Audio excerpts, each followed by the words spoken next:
Hello, welcome to నానమ్మ వంటకాలు. మేము విజయవాడ కనకదుర్గ గుడికి వెళ్ళామండి మా కజిన్స్తో కలిసి. మాకు టైం ఉందని ఫస్ట్ ప్రకాశం బ్యారేజ్కి వెళ్ళాము. అక్కడ చూడండి మా వాళ్ళు అక్కడ బ్యారేజ్ పైన ఉన్నారు.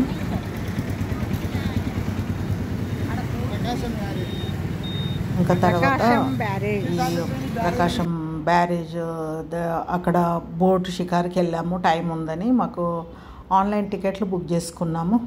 చూడండి, బోట్ షికార్ అయితే స్పీడ్ బోటు, చిన్న బోట్ ఎక్కాము 5 మెంబర్స్ది. ఇంకా చాలా ఎంజాయ్ చేసాము. ఇంకా కొంచెం భయం కూడా అయ్యింది. ఇంకా మా కజిన్ అయితే, మా చెల్లి చాలా భయపడుతుండే. ఇద్దరం ఒకరినొకరు పట్టుకున్నాము. ఇంకా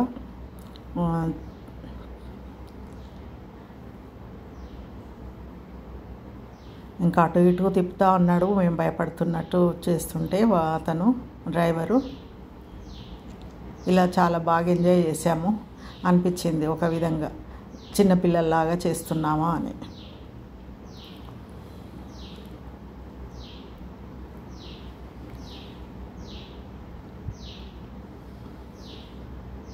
వాటర్ అయితే కృష్ణానదిలో బాగానే ఉన్నాయండి. ఇంకా సాగర్ వదలలేదు కాబట్టి ఇంకా అంత ఎక్కువగా లేవు. పర్వాలేదు, బాగానే ఉన్నాయి ప్రకాశం బ్యారేజ్లో. చూడండి ఆ సీనరీ ఎంత బాగుందో అసలు. ఆ బ్రిడ్జ్లు, ఆ హిల్స్ అంతా మేమంతా ఇట్లా ఎంజాయ్ చేసుకుంటూ ఒక ట్రిప్ అయితే బోటు ట్రిప్ వేసాము. ఇంకా తర్వాత మేము గుడి దగ్గరికి వచ్చినాము. గుడి దగ్గరికి వస్తే ఇక్కడంతా మనకు ఇది బోనాల సంగతులు ఉన్నాయండి. ఆ సందడే చాలా ఉంది. బోనాలు సమర్పించుకుంటున్నారు. ఆషాఢ మాసం కదా.